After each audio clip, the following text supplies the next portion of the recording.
इस दीपावली के ऊपर मैं आप लोगों को एक छोटी सी बिलपत्र के पेड़ के नीचे साधना देने जा रही हूँ। माँ लक्ष्मी की इस साधना को आप कर कर पूरे साल अपने घर में माँ लक्ष्मी का आशीर्वाद और इनकी कृपा प्राप्त कर सकते हैं। तो पूरा ब्लॉग विस्तार से देखिए। मैंने मंत्र दिया है और साधना की विधि भी दी है।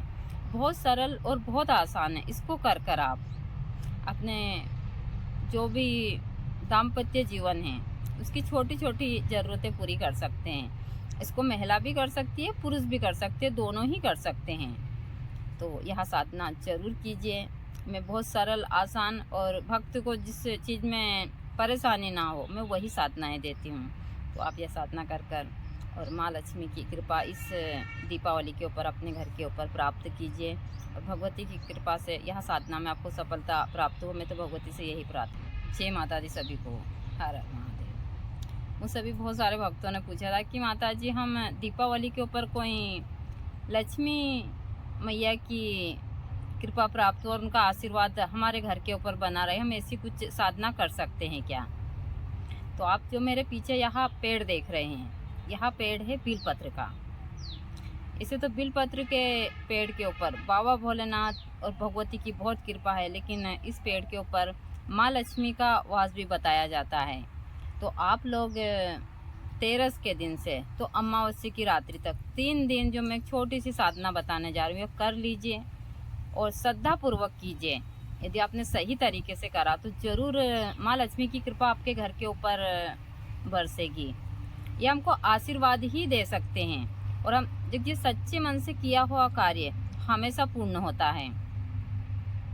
तो आपको धनतेरस के दिन पहले एक बिलपत्र का पेड़ आप देख लीजिए जहाँ पर आप बैठकर आराम से साधना कर सके। दूसरा, वहाँ थोड़ी आगी जलाइए और आगी में धुआं जलाइए थोड़े नीम के, क्योंकि इस समय के ऊपर आप बाहर जहाँ भी बैठेंगे वहाँ पर इतने सारे मच्छर होते हैं, बहुत ज़्यादा, और मच्छर की वजह से तबीयत भी ख़राब हो जाती है। तो बहुत सारे मन में शंकाएँ भी आती है। तो पहले जब तक आप 3 दिन तक वहाँ पर साधना पे बैठने से पहले एक धुआं जला ले। पहले के जो ऋषि महात्मा इसीलिए धुआं जलाते थे, क्यों पहले तो इतने मच्छर थे भी नहीं, लेकिन फिर भी वही बहुत सारे जंगली जानवर नहीं आते थे, सांप वगैरह जो भी शेर वगैरह, आग से, इसीलिए वह आग जलाते थे पास में और फिर साधना पर बैठते थे।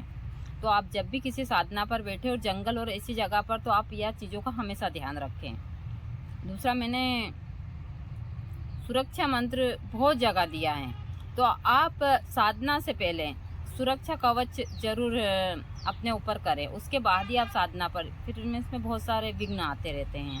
तो आपको इस साधना को धनतेरस के दिन से 3 दिन कंटिन्यू करनी। बहुत सरल और बहुत आसान है। आपको यदि पारदेश और छोटा वाला शिवलिंग मिल जाता है तो सबसे अच्छा है, और पारदेश और शिवलिंग नहीं मिलता तो आप पत्थर का शिवलिंग या फिर मिट्टी का भी बना सकते हैं। आपको एक शिवलिंग बनाना जो 3 इंच से बड़ा नहीं होना चाहिए। आपको बिलपत्र के पेड़ के नीचे धनतेरस की रात्रि को गाय के गोबर से वहाँ चौका लगाना, छोटी सी चौकी। उस चौकी को लगाने के बाद में वहाँ जो शिवलिंग आप बनाते हैं उसको स्थापित कर दीजिए।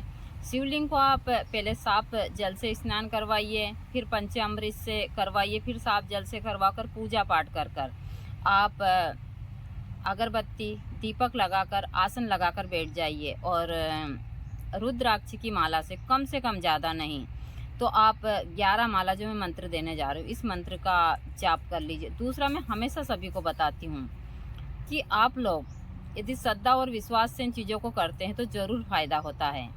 तो यदि आप चाहते हैं कि माँ लक्ष्मी का आशीर्वाद पूरे साल हमारे घर पर बना रहे तो श्रद्धापूर्वक कीजिए और 3 दिन यही क्रिया कीजिए आप। जैसे साफ पानी से स्नान करवाना है, पंचामृत से करवाना, फिर साफ पानी से फूल, सारी चीज़ें कर कर नैवेद्य हो सके तो लगा दीजिए, वरना भाई नैवेद्य कुछ नहीं, आप बाबा तो ऐसे ही प्रसन्न हो जाते हैं। तो आपको नैवेद्य में जो सूखा मेवा है वही कर दीजिए। और आप आसन लगाकर रुद्राक्ष की माला से ज़्यादा नहीं तो 11 माला ओम नमः शिवाय की जाप कीजिए। आपको ओम नमः शिवाय ही का जाप करना, इससे भी ज़्यादा हो जाए तो सबसे अच्छा है। 3 दिन यही क्रिया करनी है और किसी को इसके बारे में नहीं बताना है। आपको अमावस्या की रात्रि को यह क्रिया करने के बाद में आपको इनकी जो पेड़ है इनको प्रणाम कर कर और माँ लक्ष्मी से प्रार्थना कर कर आप इसका कम से कम ज़्यादा नहीं तो 3 इंच की जड़ निकाल लीजिए। जड़ निकाल कर उसको साफ पानी से नहलाइए, फिर गंगा जल से धूप दीप कर कर, और फिर एक बार आप जितने भी आपने मंत्र किए, यदि आपने 11 माला प्रतिदिन करी है तो इनकी डबल कर कर इतना जाप कीजिए। वहाँ पर जाप कर कर उस जड़ को सिद्ध कर लीजिए, और हो सके तो उस मंत्र से आप हवन भी कर लीजिए। और वहाँ हवन ना हो तो फिर सुबह घर आकर भी आप हवन कर सकते हैं। आप उस जड़ को निकाल कर जितने आपने मंत्र किए उन मंत्र को वापस डबल कर कर आप यह जाप करते हैं, और श्रद्धापूर्वक उस जड़ को घर ले आते हैं। घर लाकर आप चांदी की डिब्बी में भरकर, यदि आप वहाँ हवन करते तो ठीक है, और वहाँ नहीं करते तो सुबह फिर आप पड़वा के दिन अपने घर के ऊपर सुबह धूप दीप कर कर आप ज़्यादा नहीं तो 108 बार इसी ओम नमः शिवाय की आहुति डालकर और उसको चांदी की डिब्बी में भरकर अपने धन के स्थान पर रखते हैं, अपनी दुकान पर रखते हैं। और जब तक यह डिब्बी आपके पास में ग्रहण काल नहीं आता है, सूर्य ग्रहण या चंद्र ग्रहण, जब तक इसका प्रभाव कम नहीं होता है, यह आपके घर के ऊपर माँ लक्ष्मी का आशीर्वाद बनाए रखती है। आपके घर में कभी धन की कमी नहीं आती है।